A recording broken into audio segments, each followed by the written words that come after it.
Hey guys, tonight we're diving into something fragrant, ancient, and a little mysterious. The story of a lost tea recipe from ancient Cambodia. Imagine this not as a lecture, but as a quiet nighttime walk. You're barefoot on cool stone, your hand curled around a cup that steams faintly under the moonlight. The cicadas sing, the temples breathe, and somewhere in the distance, water ripples against stone embankments. Before we step fully into this journey, let me get the little ritual out of the way. So, before you get comfortable, take a moment to like the video and subscribe, but only if you genuinely enjoy what I do here. And while you're at it, drop a comment telling me what city you're watching from and what time it is right now. I always love seeing this strange constellation of listeners all over the world, each of you sitting in your own rooms, but sharing the same story. Now, dim the lights, maybe turn on a fan for that soft background hum, and let's ease into tonight's journey together. You begin on the causeway, leading toward Angkor Wat. The stone beneath you is slick from rain, cool as marble, and on either side stretch vast berets, artificial reservoirs so large they look like inland seas. These weren't mere water storage. They were calendars, mirrors, and lifelines for the Khmer Empire. Farmers watched the berets to know when to plant rice. Priests used them to anchor rituals, and kings displayed them as proof of divine power.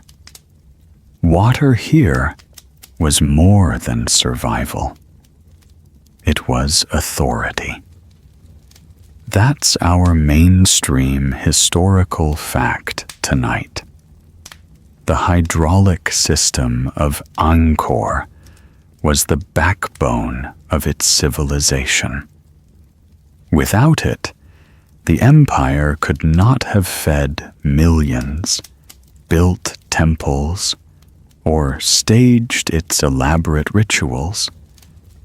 And when we talk about tea, or whatever infusion people brewed here, remember that it began not in leaves, but in water. Beside one of these reservoirs, you notice a small fire. A clay pot simmers gently, its lid trembling with pressure. The fragrance is unlike any modern tea you've known. It's grassy and sharp, then warm and soft, with a whisper of flowers. A villager ladles some into a small cup and hands it to you. The liquid glows faintly golden in the firelight. The first sip surprises you. It starts sharp, almost sour, then turns sweet, then leaves behind the comfort of rice. The second sip is different, lighter, softer, The third sip is earthy, grounding, as if each breath reshapes the flavor. This isn't a drink you pin down. It's a drink you walk alongside. The villager explains. Leaves are picked according to the moon. A new moon makes the infusion sharper for wakefulness. A full moon makes it mellow for meditation. You glance up at the night sky, amused. Can plants really care about lunar phases? Quirky tidbit. Pickers sang as they worked.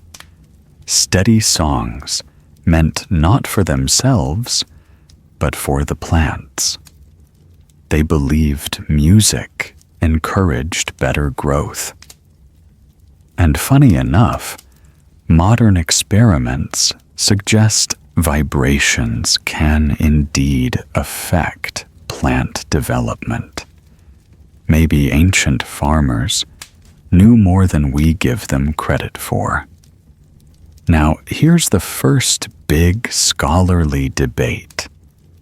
Was this tea actual Camellia sinensis, the same plant that gave rise to Chinese green tea and Indian black tea? Or was it something else entirely?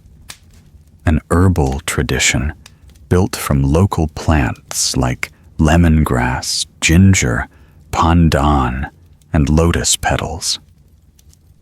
Archaeologists have found traces of tannins in Angkor-era ceramics, which could point to true tea leaves. But humidity and time erase much of the evidence, leaving only fragments. Some historians argue for imported Chinese influence, others for a purely local creation. The truth may well be both. A hybrid, born of trade, adapted by temples, and preserved in song. You sip again, holding the cup longer this time. The steam curls upward, softening your vision. Beyond the stone walls, the jungle hums, a living choir of cicadas and frogs. A temple bell tolls, low and patient. In that moment, you realize the drink is not defined by its species, but by its purpose. For the Khmer, this infusion wasn't refreshment. It was rhythm, a way to mark time, to calm breath, to align body and sky. The villager adds one more detail. The first sip, he says, is never yours. It should be poured onto the ground, returned to the earth. Only the second sip belongs to you. The third is shared with whoever sits beside you. Imagine a tea culture where the very act of drinking begins with giving away. No wonder the recipe feels like it holds more philosophy than flavor. You watch the moon reflected in the reservoir. The water trembles with torchlight, and suddenly it hits you. Maybe this lost recipe was never just about ingredients. Maybe it was a set of gestures, boiling, singing, offering, sipping. A choreography rather than a formula. That would explain why it disappeared. Because you can't lose a dance in the same way you lose a written text. It fades only when people stop performing it.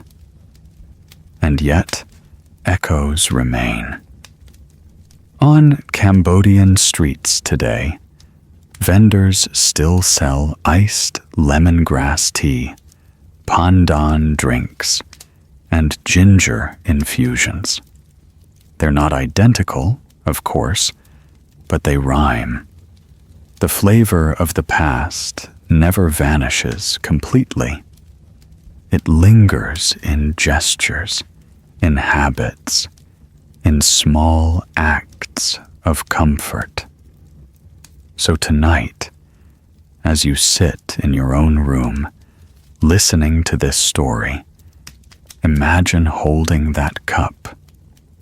Imagine the steam against your face, the taste that shifts with each sip, the feeling of offering the first drop back to the soil. Whether or not the recipe survives on paper, it survives in imagination. And maybe that's all it ever needed. The morning after your first sip, you find yourself wandering through a market that feels both ancient and strangely familiar. Imagine a bustling street, not paved with asphalt, but packed with red clay, damp from last night's rain. Wooden stalls lean against stone walls. Palm leaves flutter overhead, and every breath you take carries another wave of aroma. Grilled fish, fresh mangoes, and baskets of herbs that almost hum with fragrance. You're not just browsing. You're on a mission. Somewhere in this market, hidden among turmeric roots and ginger stalks, might be a clue to the lost Cambodian tea recipe. Let's start with the mainstream fact. Angkor was not only a city of temples, it was also a vibrant commercial hub. Excavations around Angkor, Tom, show evidence of bustling trade.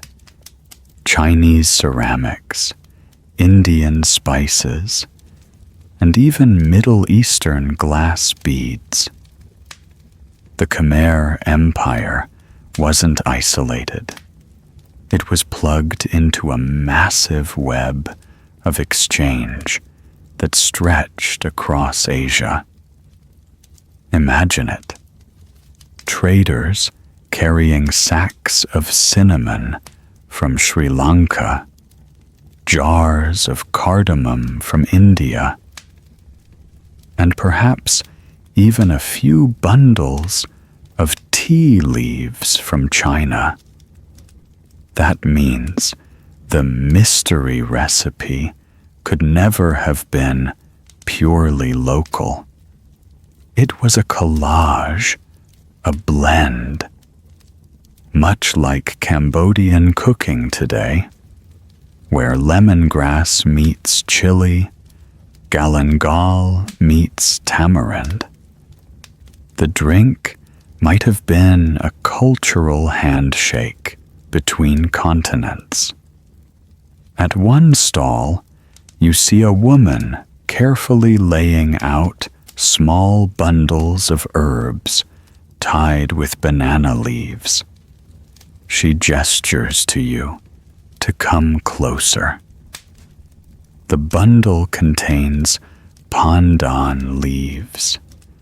Their glossy green surface folded neatly alongside sprigs of basil and stalks of lemongrass. For cooling the body, she explains, tapping her chest. She adds a handful of dried lotus petals to the pile.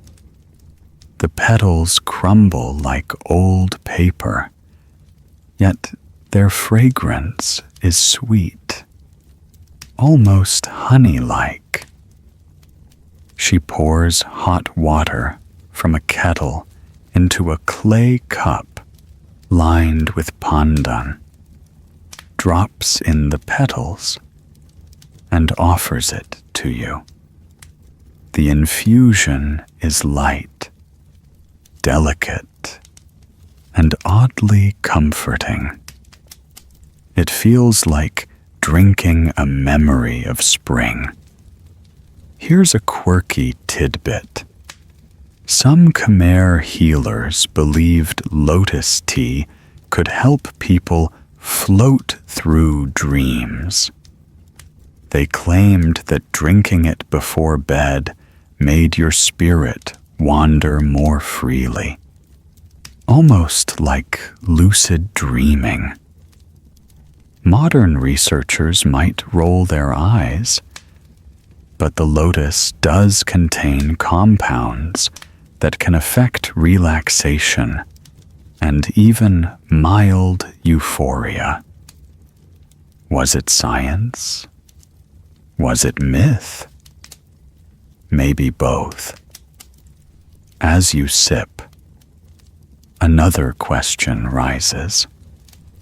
Who actually made these recipes? Was it the royalty in their temples, the priests in their rituals, or the common folk at markets like this? Historians still argue about this. Some say the recipes belonged to the elite, ritual drinks meant for kings and monks. Others believe the recipes grew out of everyday life, crafted by women in kitchens, healers in villages, and merchants on the roadside. The truth probably lies in the overlap. A drink born humble but adopted noble, rising from market stalls to temple altars. You take another walk through the market. Over here, a spice seller scoops turmeric powder from a wooden bowl. Over there, a boy fans coals beneath skewers of fish. In the corner, two elderly men are pounding roots with pestles, their rhythm steady like a heartbeat. The air is thick with smoke, laughter, and barter. The marketplace feels alive, like a second city hidden inside the first. And then you notice it. A small clay tablet, half buried in a pile of dried ginger. You brush it off. Carved into its surface is a faint spiral surrounding a symbol that looks like a leaf and a drop of water. The stall owner chuckles when he sees your confusion. It's just decoration, he says. But something tells you it might be more. A forgotten marker of recipes or rituals. After all, why carve water and leaves together unless it meant something? You continue exploring. a group of children laugh as they carry bundles of sugar cane. They press the stalks, letting the juice drip into bamboo cups. One of them offers you a taste. It's sweet, almost too sweet. But when mixed with the lotus infusion, it suddenly balances, like yin and yang, sweetness and calm, day and night. The more you taste, the more you realize this recipe wasn't about a single plant. It was about harmony, about balancing sharp with soft, bitter with sweet, hot with cool, like a conversation between elements. And here's where the scholarly debate comes in. Some historians argue that the Khmer tea tradition was purely medicinal, a liquid pharmacy disguised as refreshment. Others suggest it was spiritual, a way to align body and cosmos, much like Ayurvedic drinks in India or Taoist elixirs in China. And still others think it was just tasty, something ordinary people enjoyed without attaching cosmic significance. Even now, there's no consensus. But walking through this market, you feel it. The recipe lived in both worlds. It healed the body, soothed the soul, and satisfied the tongue. That's why it mattered. That's why it was remembered. By the time you leave the market, your hands are sticky with sugar cane, your lips carry the ghost of lotus, and your pockets hold a tiny clay tablet you accidentally forgot to return. You glance back once more. The market buzzes on like it has for centuries, and you realize something profound. Maybe the recipe is not meant to be found in a single cup, a single plant, or a single instruction. Maybe it's scattered, one flavor here, one gesture there, waiting for you to piece it together. You leave the market behind, following a narrow path that winds through palm groves until stone towers rise again from the jungle. The temples of Angkor are never just ruins. They are calendars carved into rock, storybooks made from sandstone. As you step inside one of these sanctuaries, you smell incense, resin, smoke, and something faintly herbal, as if the air itself remembers recipes long gone. Here, tea, or whatever version of it the Khmer brewed, was not just a drink. It was an offering. The mainstream fact: religion and politics in Angkor were inseparable.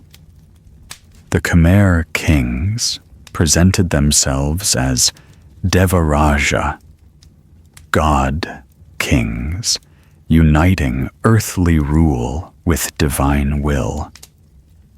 Rituals inside temples weren't just spiritual.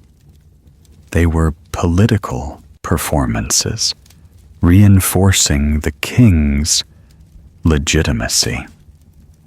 And these rituals often involved offerings, rice, flowers, and yes, infused liquids.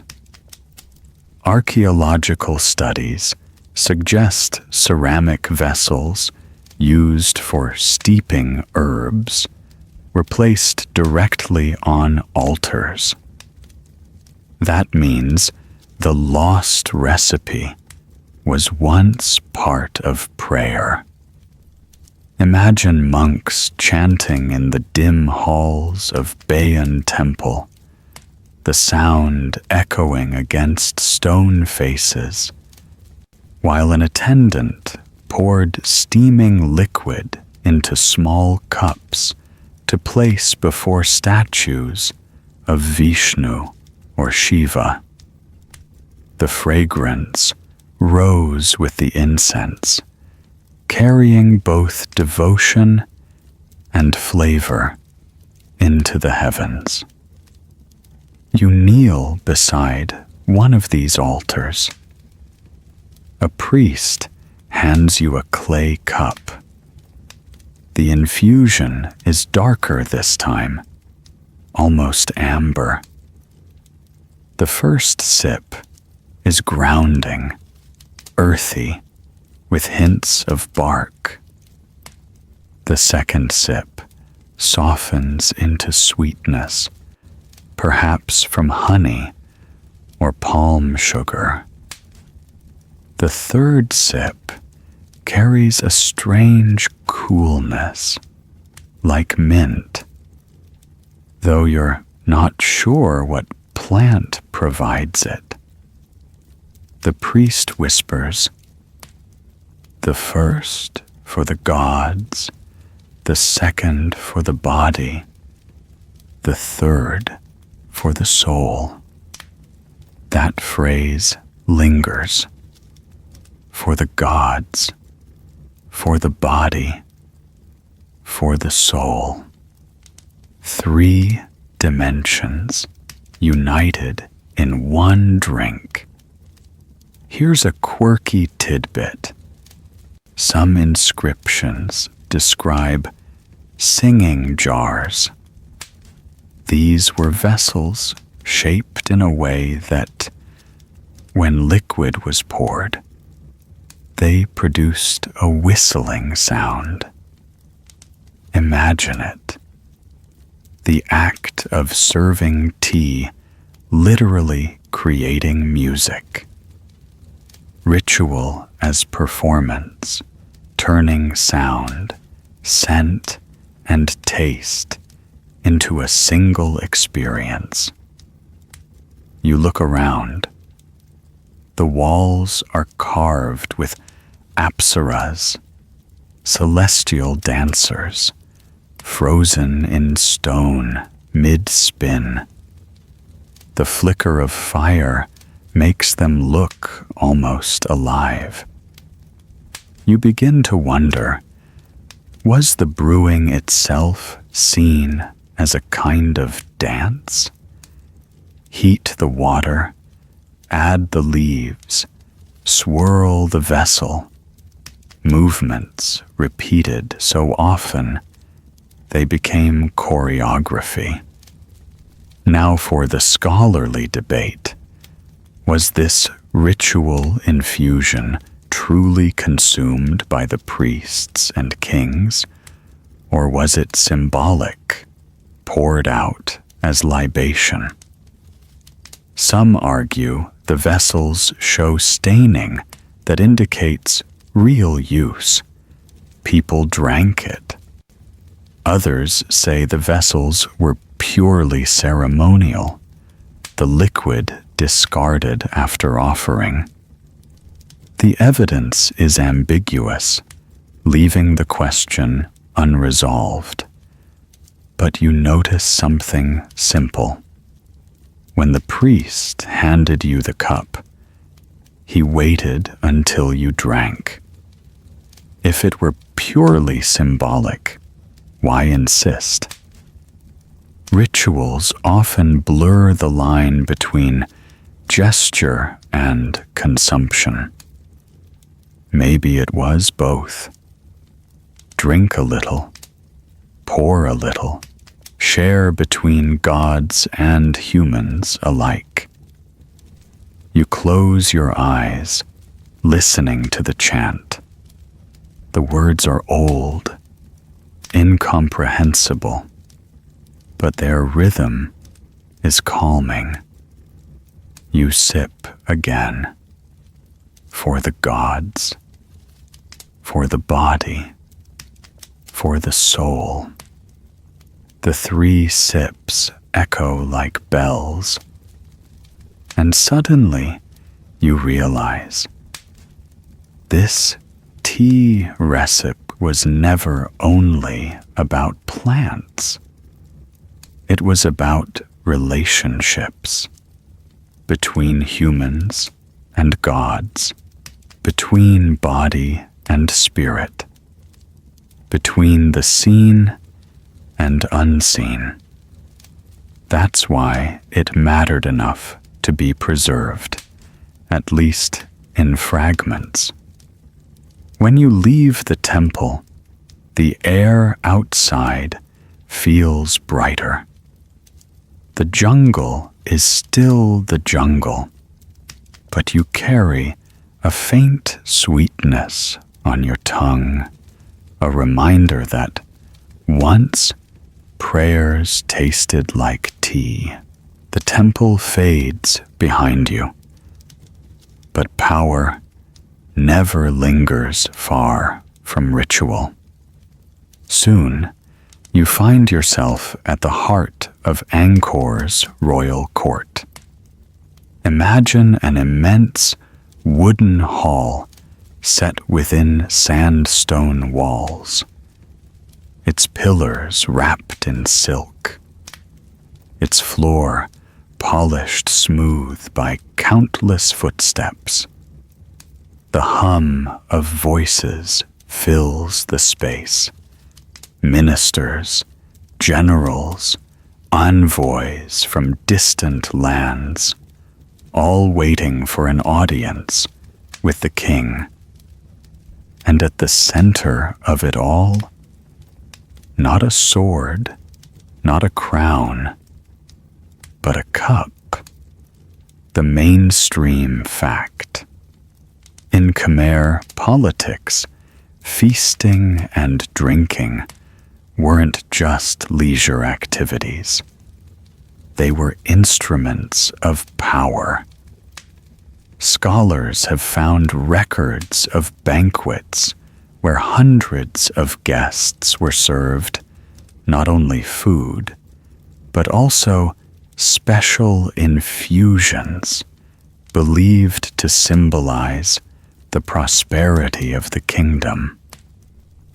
The act of drinking together reinforced hierarchy. The king drank first, then his family, then the ministers, and so on. To refuse the cup was to refuse loyalty. So when we talk about a lost recipe, it might not just have been a household remedy. It may have been political currency, brewed and served in ceremonies of statecraft. Picture the scene. The king, seated upon a gilded platform, raises a cup filled with amber liquid. Light from torches catches the rim, making it gleam. He drinks, and everyone else follows. A ripple of motion, like wind across a field of grass. The hall echoes with the sound of clay cups tapping stone floors. One courtier whispers to you, "In this drink lies the strength of the kingdom, sweetness for wealth, bitterness for vigilance, coolness for wisdom." It's a blend not only of herbs but of metaphors, a political sermon in liquid form. Here's a quirky tidbit. Chinese envoys who visited Angkor during the 13th century wrote about being served herbal waters instead of wine at certain feasts. They found it unusual, even a bit disappointing. After all, they expected rice wine. But they also noted that these drinks carried fragrance that lingers on the tongue and were served in beautiful lacquered cups. Imagine the cultural miscommunication. One side offering what they considered sacred, the other side wondering, "Where's the booze?" Now for the scholarly debate. What exactly was in those royal brews? Some historians argue they were medicinal, designed to keep courtiers healthy in the tropical climate. Others insist they were symbolic, more about meaning than effect. A few skeptics claim they were just lightly flavored water, dressed up with ceremony. The absence of detailed recipes leaves the argument unresolved. But you can't help noticing that every courtier takes the drink seriously, as if its taste confirms something more than refreshment. For them, this isn't about hydration. It's about belonging. You lift the cup offered to you. The liquid is complex: ginger for warmth, pandan for fragrance, sugarcane for sweetness, and something bitter at the back of your throat. Perhaps betel leaf. The aftertaste lingers, sharp but steady, like a reminder not to grow complacent. The courtier leans closer and whispers, "A king without balance in his cup cannot rule." And suddenly you realize the recipe, at least in this context, was a metaphor for kingship itself. Balance, sweetness with vigilance, warmth with clarity, indulgence with restraint. By the time the feast ends, music swells, drum, gong, and the soft hum of bamboo flutes. Dancers weave through the hall, their movements echoing the swirl of liquid in cups. The court disperses, but the idea stays with you. A kingdom held together not just by armies and walls, but by the shared ritual of drinking something that symbolized more than it seemed. When you step outside, the night air is heavy with humidity. You still taste the blend on your tongue. And you can't help but wonder, Was the real power of the Khmer Empire hidden not in its temples or armies, but in its cups? Far from the court, down muddy lanes where the jungle presses close, you find a humble wooden hut. Its walls are patched with palm leaves, its floor scattered with mortar and pestles, baskets of roots, and vase of powders. This is where healers worked, half doctors, half magicians, trusted by villagers to cure everything from fevers to heartbreak. And yes, they had their own recipes too. The mainstream fact: Khmer medicine drew heavily from Ayurveda, the Indian system of healing, but also absorbed local knowledge of Southeast Asian plants. Texts carved into palm leaf manuscripts mention hundreds of herbs: turmeric for inflammation, ginger for digestion, betel nut for energy. Tea-like infusions were common delivery systems, easy to prepare and consume.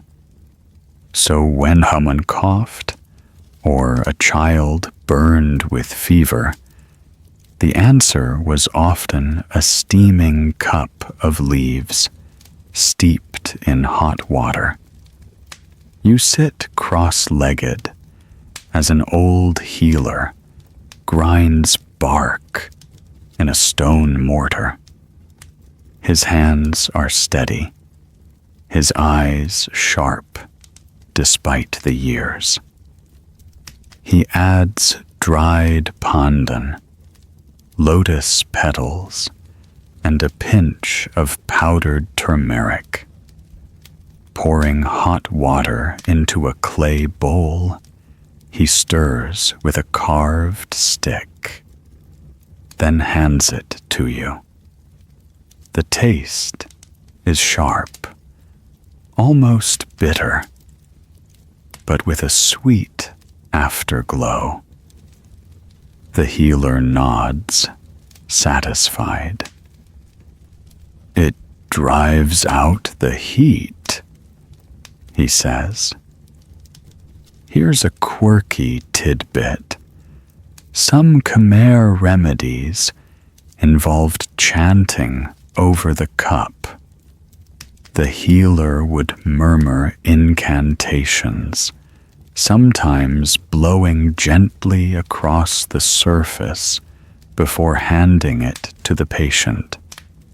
The belief was that the words, carried by breath, mingled with the steam and entered the body. To modern ears, it sounds mystical. But even today, researchers admit that placebo and ritual can amplify real healing. Was it chemistry or psychology? Perhaps both. The hut smells of smoke and roots. Chickens cluck outside. Children peer through gaps in the wall. Healing here is not sterile.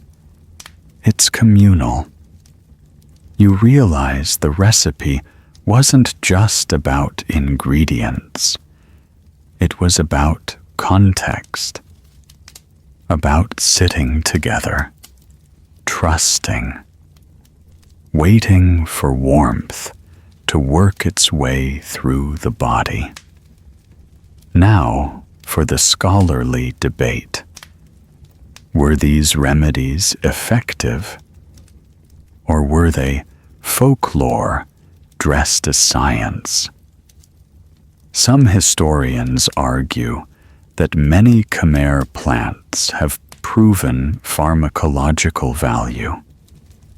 Others warn against romanticizing, pointing out that some mixtures were toxic in high doses.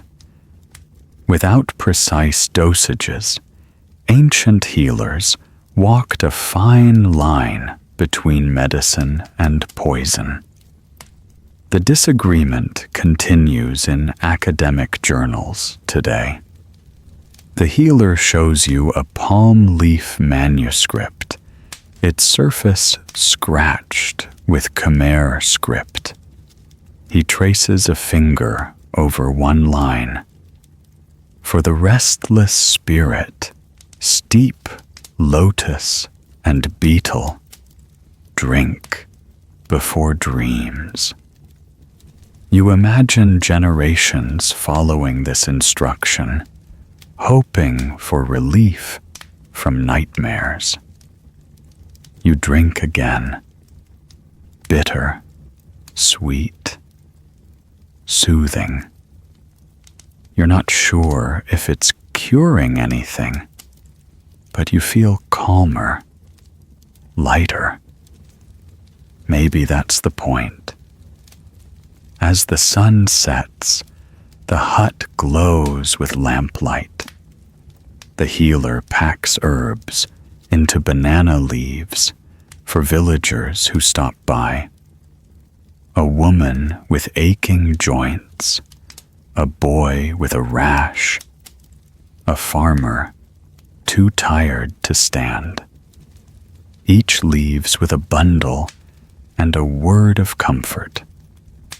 You realize the recipe's survival might not depend on kings or priests, but on people like him, anonymous healers whose hands mixed roots and whispered words.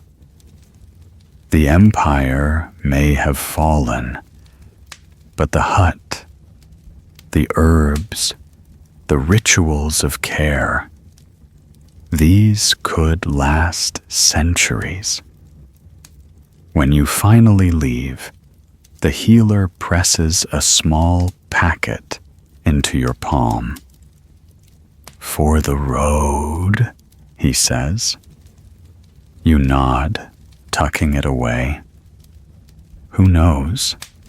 It might be the missing piece of the recipe, or just a bundle of leaves.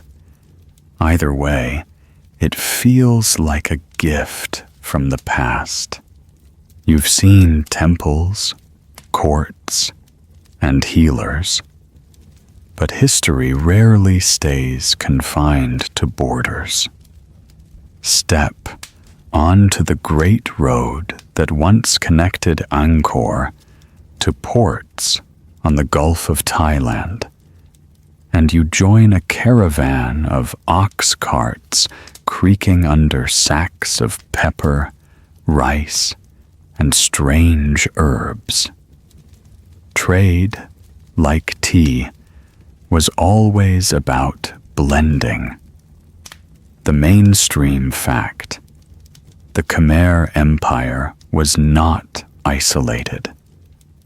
It was a hub in maritime Southeast Asia, linked to China, India, and the Arab world. Merchant ships carried spices, ceramics, and medicinal plants across the seas. Inscriptions and records from Chinese envoys describe bustling markets where Khmer and foreign traders mingled, bargaining not only in goods, but in recipes and remedies. So the lost recipe may not have been purely Khmer. It may have been a global remix. Imagine a dusty market by the docks, baskets of cinnamon from Sri Lanka, nutmeg from the Spice Islands, dried chrysanthemum flowers from China. A Persian trader unrolls silk, while a Tamil merchant stirs a pot of herbal brew for customers to sample. You, wandering between stalls, realize how porous recipes can be. A leaf here, a root there, and suddenly the infusion tastes like a whole new world. Here's a quirky tidbit.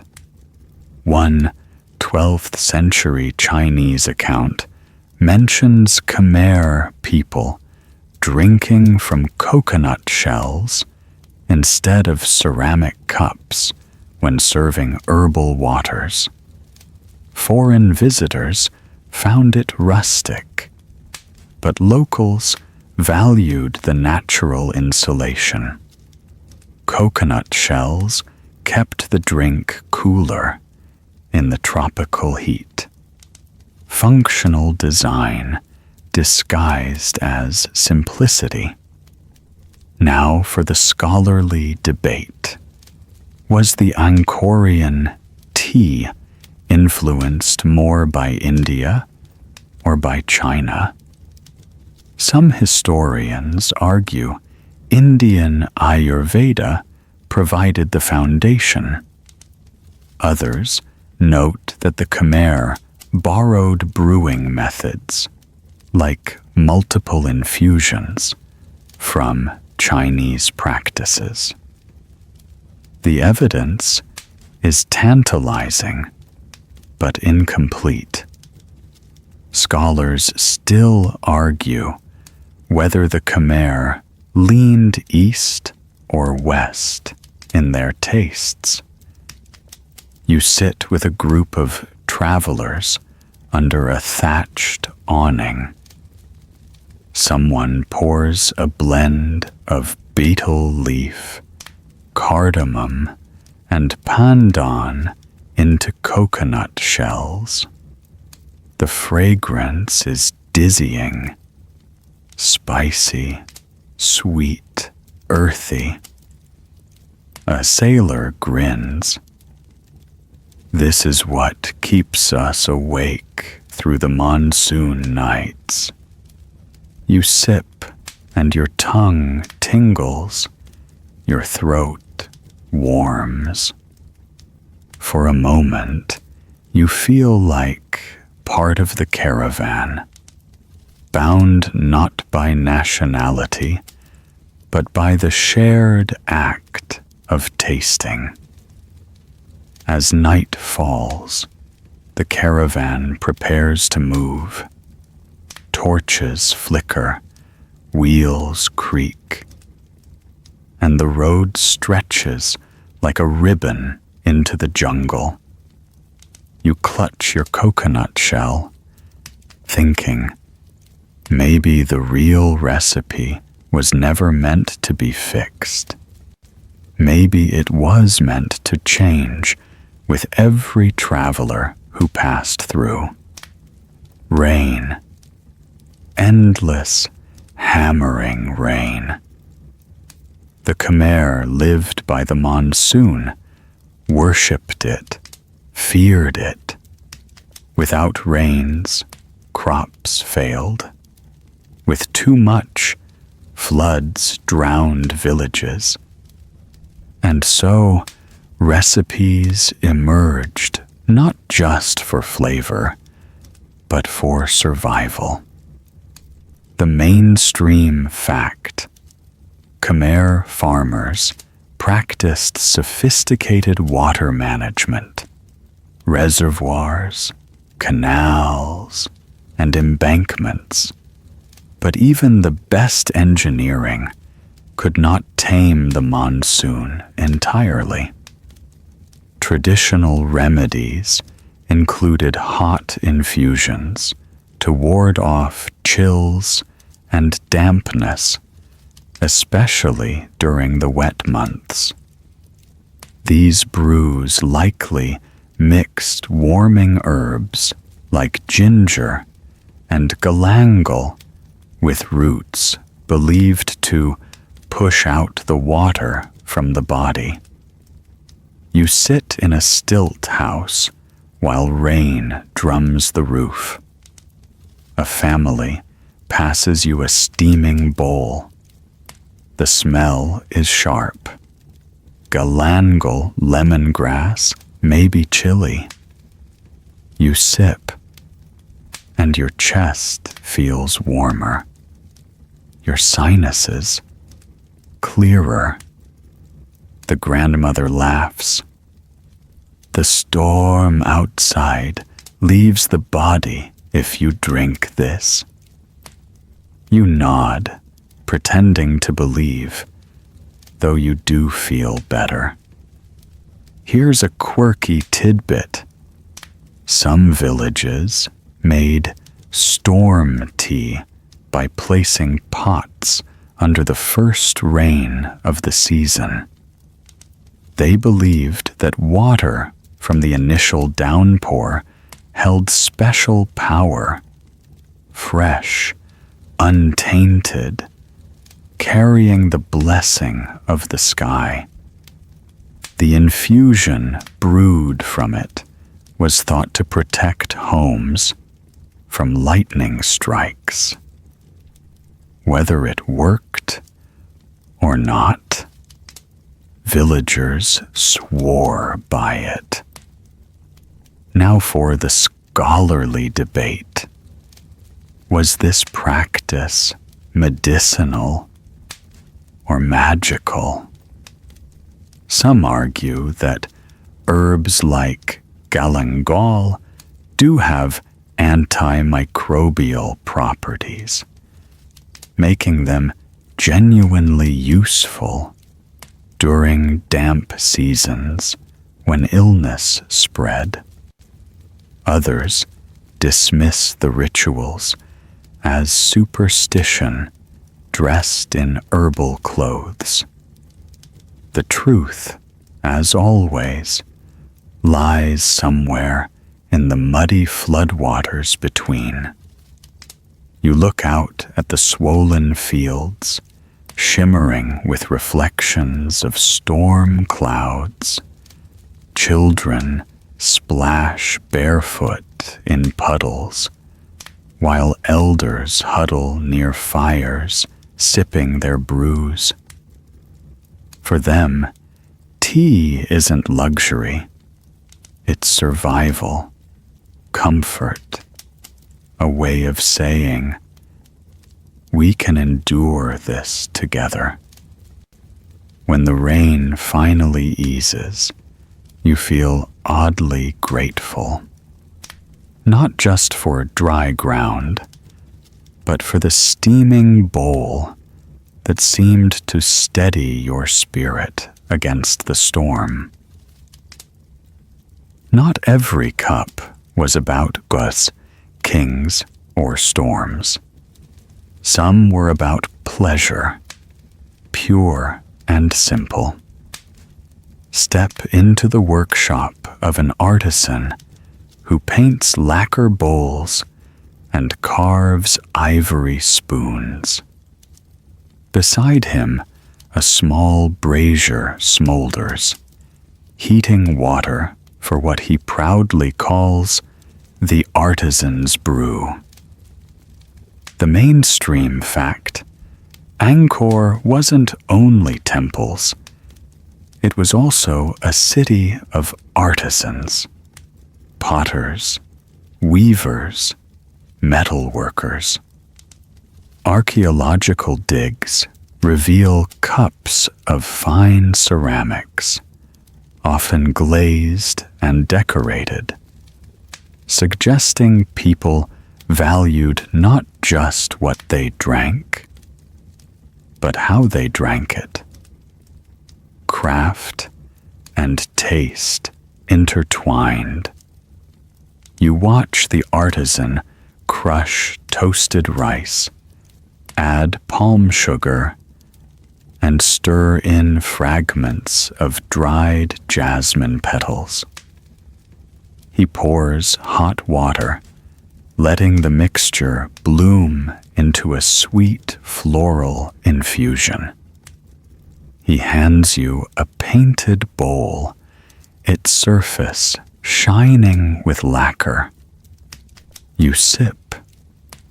It tastes like dessert disguised as medicine.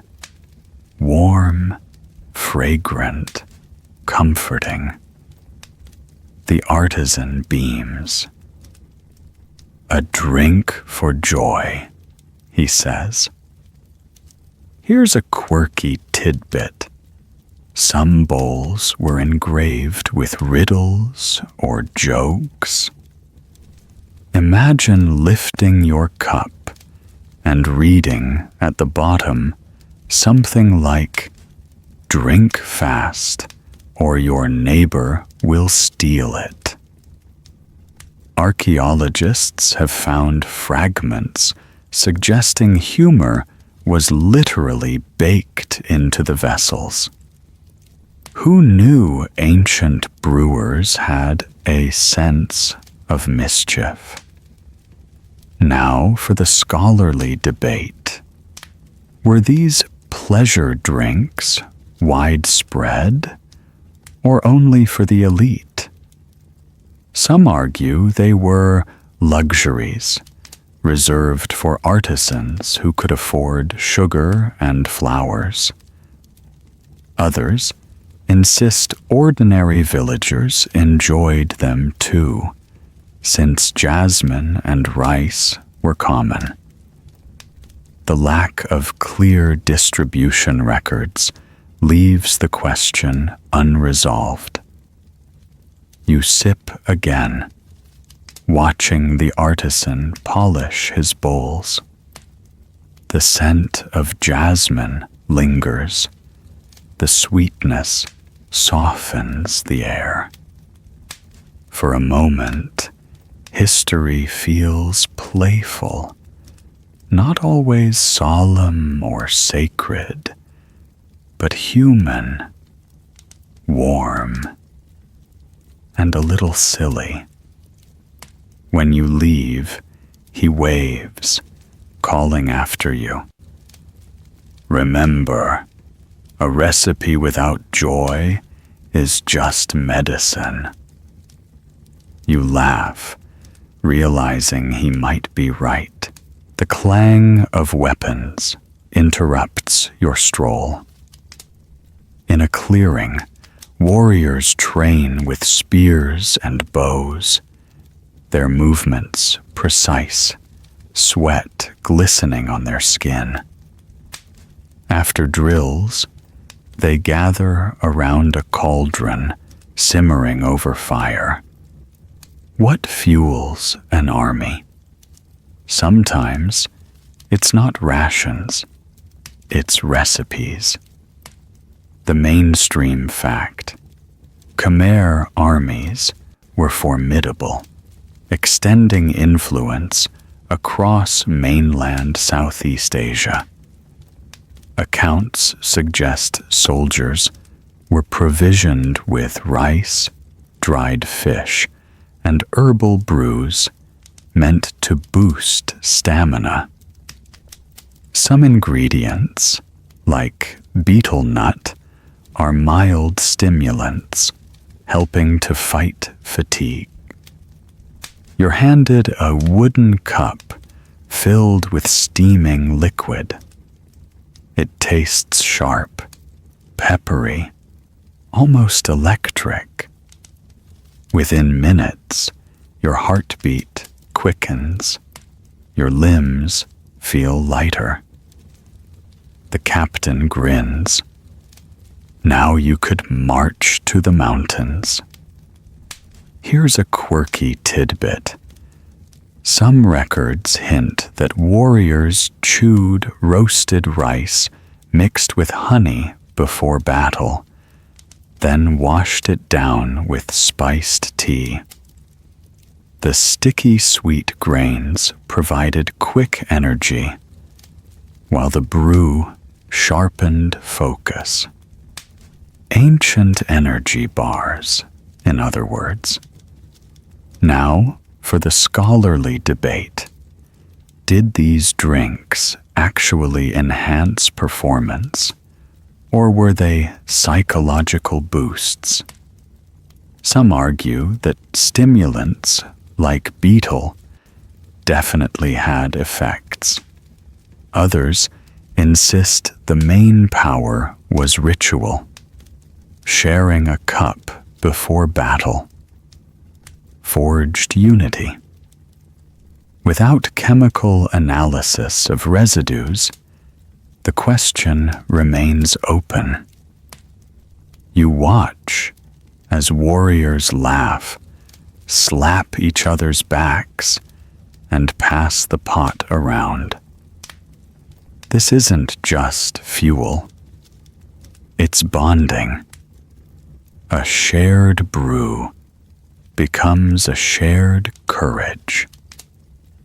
When the camp disperses, you still feel the buzz of the drink in your veins. For the first time, you understand.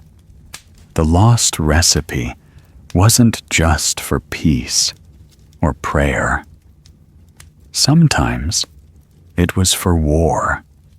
Not all brews were solemn or martial. Some were joyous, woven into festivals that turned nights into rivers of light. Imagine Angkor during New Year. Lanterns strung across streets, dancers in masks, drums pounding like heartbeats. At every corner, someone offers you a cup. The mainstream fact. Khmer society celebrated numerous festivals tied to the lunar calendar, harvest cycles, and Hindu-Buddhist traditions. Records mention feasting, dancing, and the serving of flavored drinks, sometimes mildly fermented, sometimes purely herbal. These were community brews designed to refresh and unite. You sip one such festival drink. Tamarind pulp, palm sugar, and a dash of salt. Sweet, sour, salty. A riot of taste that makes you laugh. Children chase each other with sparklers. Elders sway to the music. The drink isn't just about flavor. It's about belonging to the crowd. Here's a quirky tidbit. Some villages brewed drinks in enormous clay pots during festivals, leaving ladles for anyone to scoop. Archaeologists have found pots so big they could hold enough liquid for 100 people. Communal punch bowls, ancient style. Now for the scholarly debate. Were these festival brews alcoholic? Some argue fermentation was intentional, adding mild intoxication to the joy. Others insist they were non-alcoholic, meant for family gatherings. Without residue analysis, the question remains unresolved. You raise your cup as fireworks crack the night. The taste is bold, the crowd louder, the music relentless. For once, history doesn't feel distant. It feels alive, celebratory, messy, human. When the lanterns fade and the music softens, you realize recipes are not only medicine or power. Sometimes they're laughter in liquid form. Step softly into the monastery. The air smells of incense and rain-washed stone. Orange-robed monks sit cross-legged, their voices low and rhythmic as they chant. And then, between rituals, someone pours you a cup of steaming infusion. You realize spirituality also has a flavor. The mainstream fact: Buddhist monasteries across Angkor often served as centers of both religion and medicine. Monks collected herbs, wrote recipes on palm leaf manuscripts, and brewed drinks for meditation or healing. Some texts suggest teas that calmed the mind and cooled the body, aligning with Buddhist principles of balance. You take a sip. The taste is mild. Lotus petals, maybe, or chrysanthemum. It's floral, slightly bitter, grounding. A monk explains, "This cup is for quieting the fire inside." You feel your pulse slow, your thoughts soften, as if the drink were itself a meditation. Here's a quirky tidbit. Some monasteries infused drinks with drops of scented oil, like sandalwood or camphor. The practice blurred the line between beverage and incense. Imagine sipping something that tastes faintly like a temple smells. Unusual, but strangely calming. Now, for the scholarly debate. Were these monastic drinks standardized, or did each temple invent its own? Some argue there was a shared tradition passed between monasteries.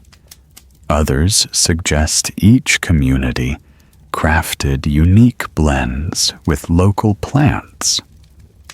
Archaeologists find hints of both, but no definitive recipe. Scholars are still piecing together whether there was a canon of monk's tea.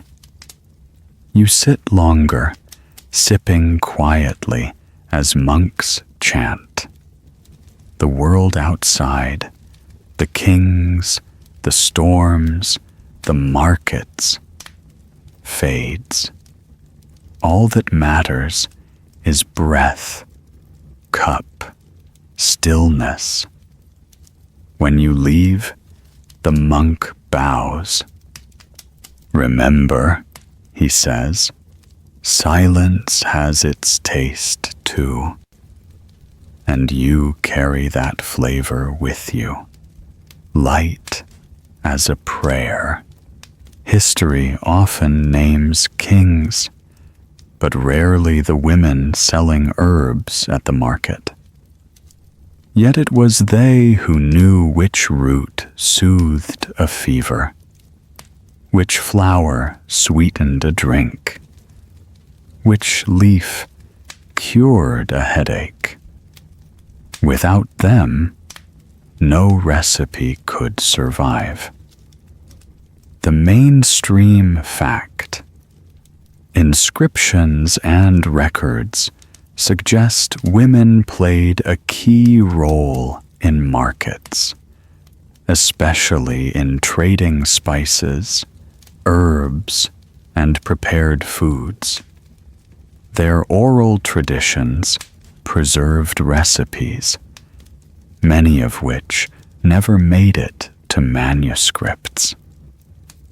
Knowledge lived in memory, passed from grandmother to granddaughter. You walk through the marketplace.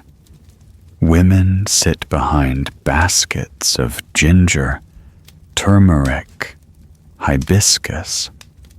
One calls you over, handing a cup of bright red brew.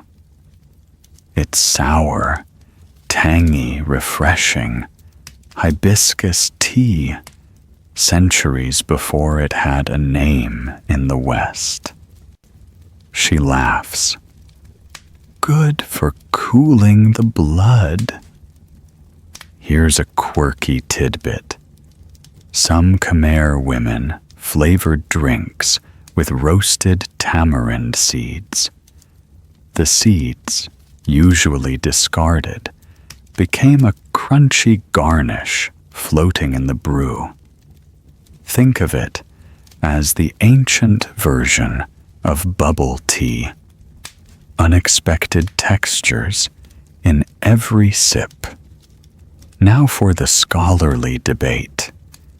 Did these women consciously shape culinary culture?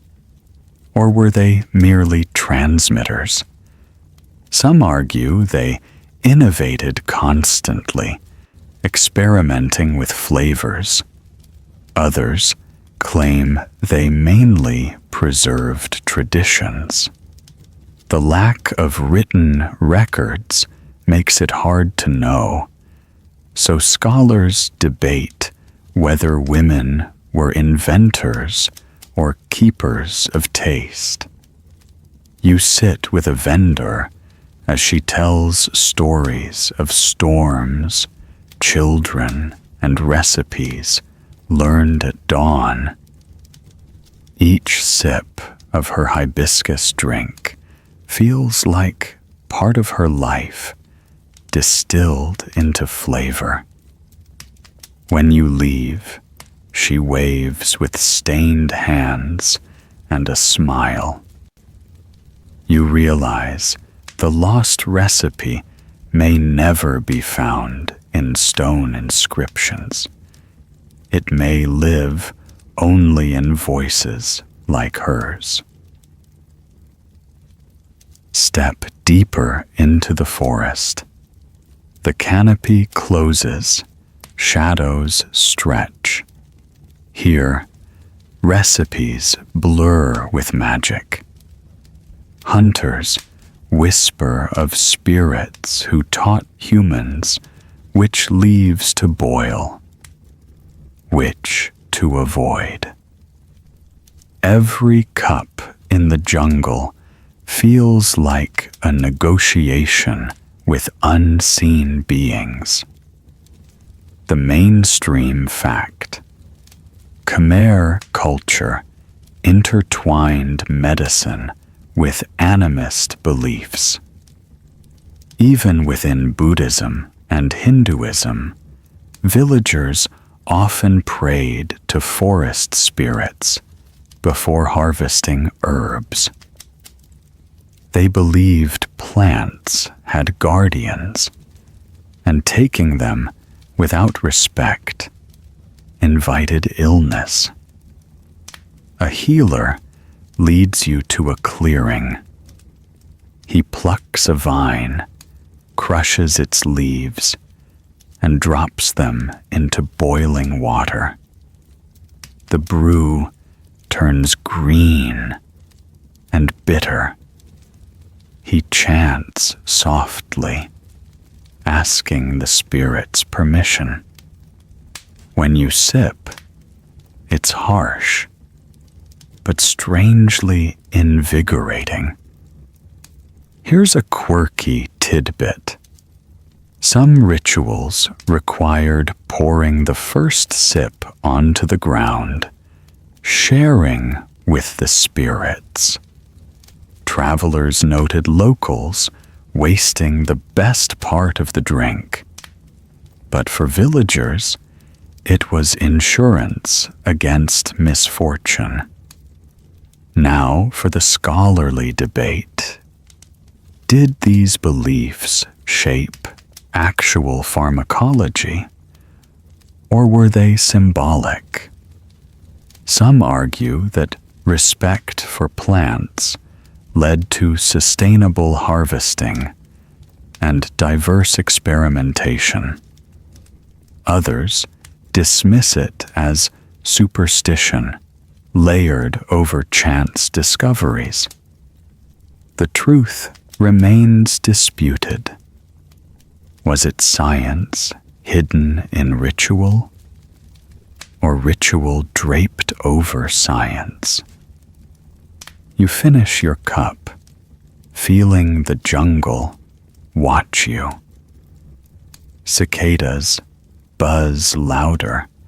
The trees seem to lean in. The healer smiles. The forest knows you now. As you leave, you realize sometimes the recipe wasn't just leaves and roots. It was the conversation with everything alive.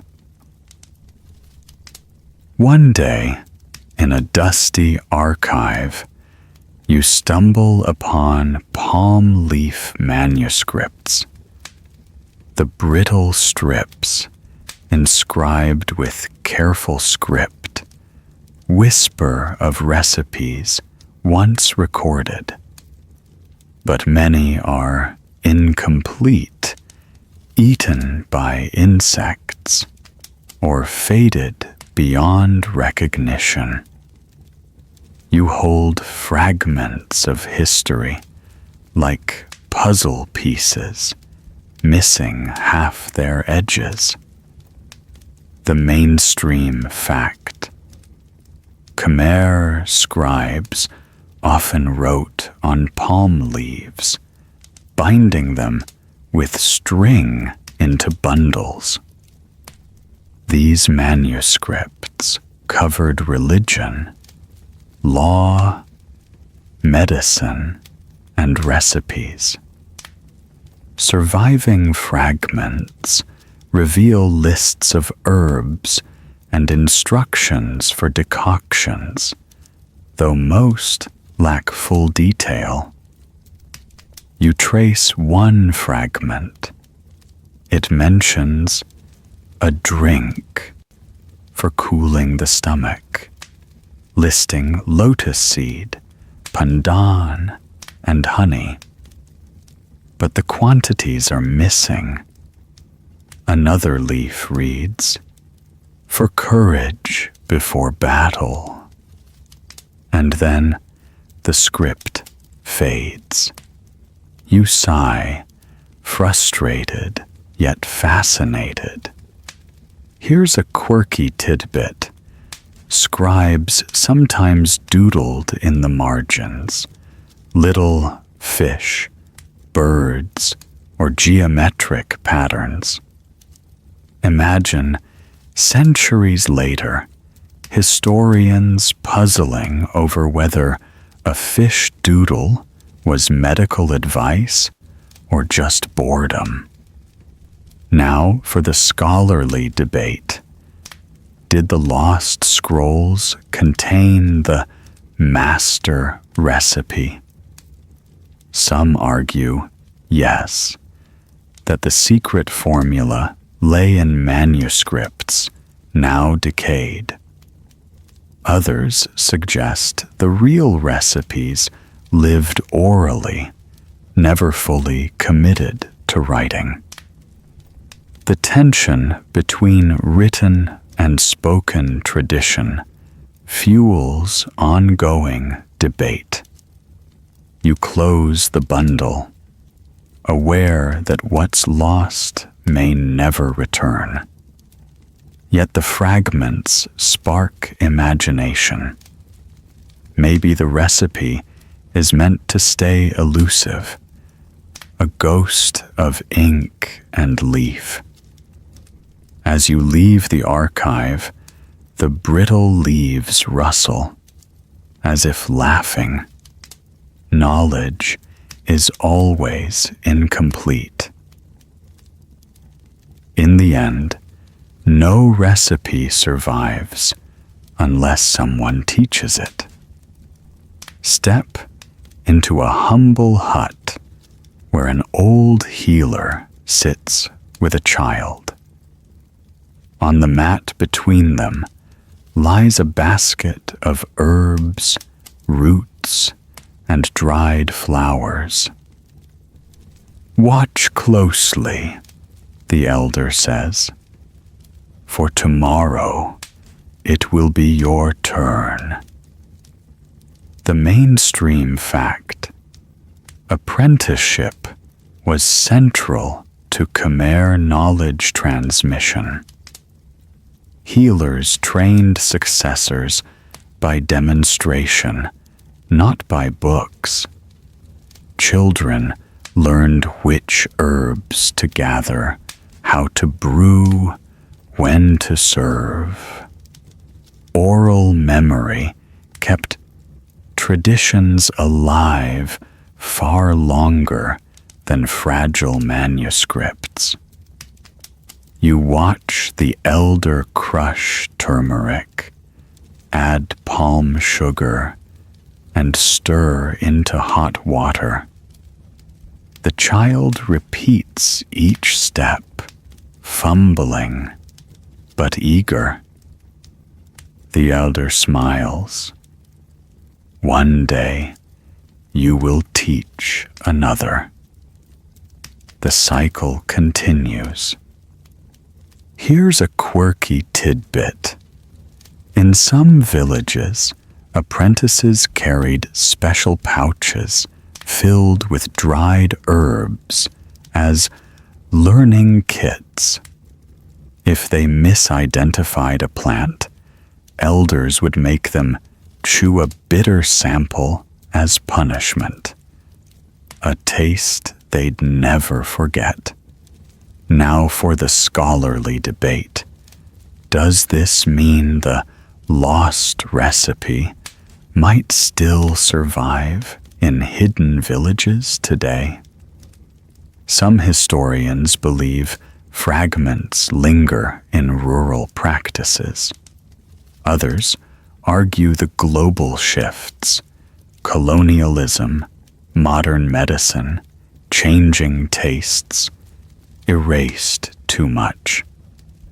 The debate endures, hinging on whether tradition can truly outlast upheaval.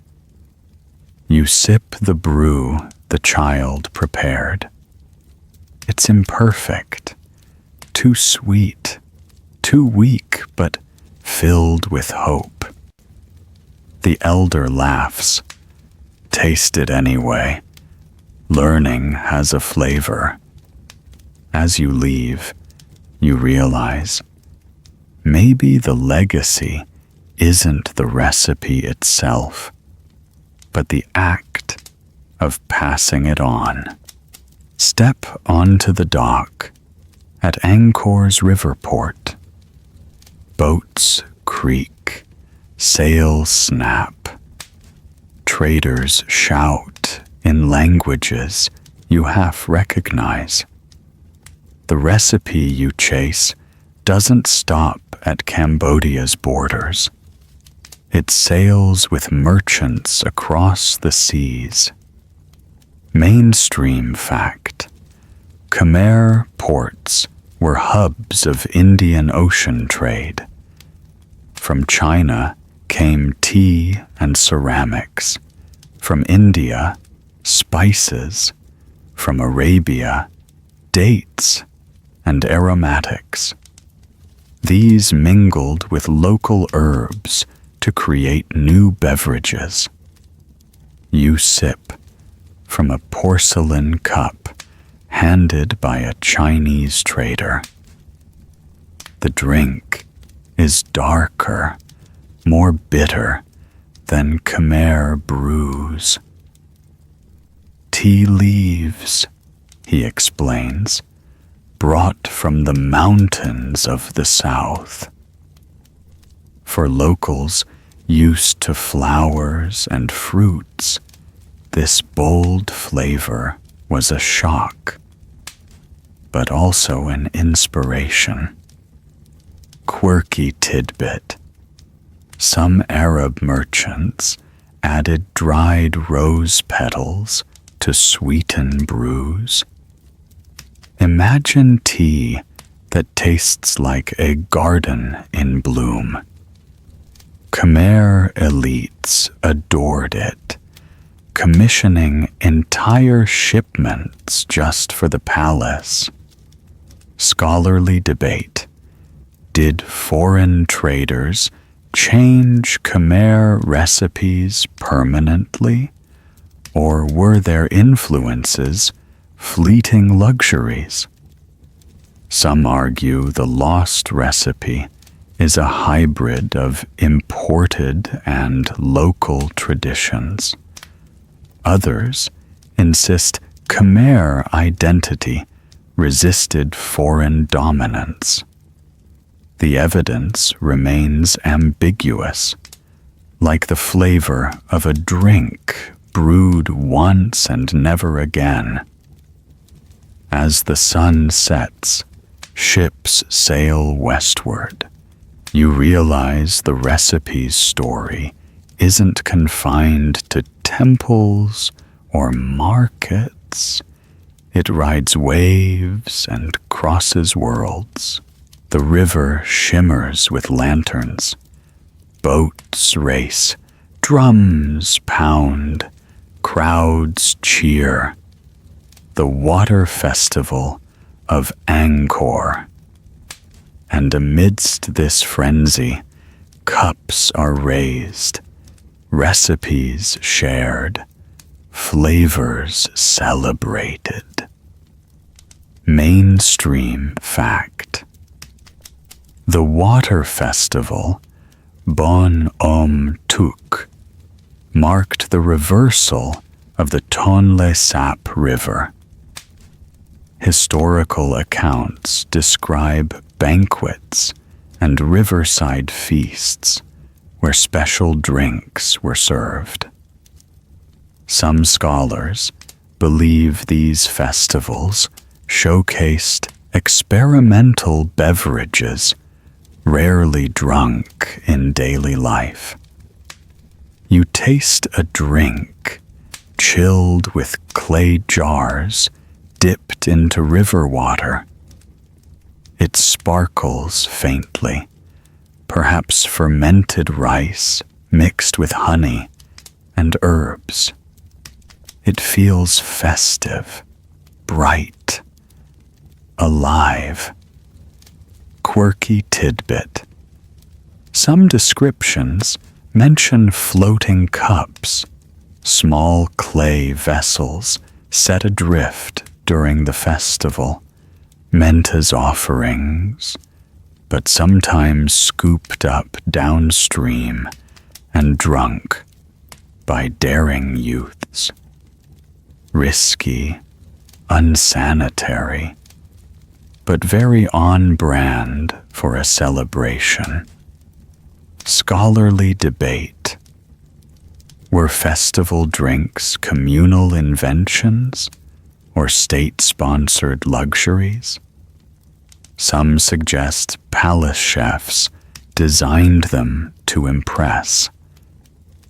Others argue they emerged from ordinary villagers improvising with what they had. No one agrees, and the truth may be both. Lanterns fade, drums quiet, boats drift home. You hold the taste of celebration, proof that recipes weren't just medicine, but also joy in liquid form. Centuries pass. French colonial rule arrives. Suddenly, Cambodian cups mix with European flavors. Coffee beans, sugarcane, condensed milk, all new arrivals. The old recipes face intrusion. Mainstream fact. Colonial records show French officials introduced coffee and European-style drinking habits to Indochina. Local cafes blended these imports with traditional herbs and sweeteners, producing unique fusions. You sit in a colonial cafe. Rattan chairs, ceiling fans, cups of strong black coffee softened with palm sugar. Nearby, locals whisper that the old herbal brews are vanishing, replaced by Western tastes. Quirky tidbit. Some cafes served sparkling coffee, mixing espresso with soda water and lime. A colonial eccentricity that baffled locals but amused visiting officials. Scholarly debate. Did colonialism erase the old recipe or preserve fragments by writing them down? Some argue foreign rule silenced oral traditions. Others note that colonial ethnographers documented practices otherwise lost. Even here, loss and preservation blur together. You leave the cafe uneasy. Every sip tastes like a compromise between memory and modernity. Modern Cambodia hums with motorbikes and neon lights. Yet in alleys and villages, whispers remain of old drinks brewed quietly, never written down, never gone. Mainstream fact. Contemporary ethnobotany in Cambodia documents surviving herbal infusions. Lemongrass tea, pandan water, lotus seed drinks. Though not identical to ancient recipes, they echo traditions. You visit a rural village. An elder offers a cup. Lemongrass boiled with ginger and palm sugar. She shrugs. My mother taught me. Her mother taught her. We don't call it ancient. We just call it tea. Quirky tidbit. Some modern cafes in Phnom Penh now market heritage drinks, reviving recipes with Instagram-friendly twists, served in mason jars, topped with foam, hashtags included. Scholarly debate. Are these modern drinks genuine survivals or reinvented traditions? Some scholars celebrate continuity. Others warn of romanticized marketing. Either way, the flavors live on, evolving with time. You sip, realizing the lost recipe isn't entirely gone. It's scattered, adapted, breathing in the present tense. At last, after temples, markets, forests, and cafes, you realize something startling. The recipe itself may not matter. What endures is the act of sharing. Cup to hand, hand to lips, lips to memory. Mainstream fact. Many historians conclude that Khmer recipes were never fixed formulas, but evolving practices. Each generation brewed differently, reflecting available plants, trade, and taste. You sip one final cup, brewed from what you've gathered. Lotus petals, ginger, honey, lemongrass. It's imperfect, unmeasured, personal. Yet as the liquid warms your throat, you understand. This is the recipe, alive because you made it.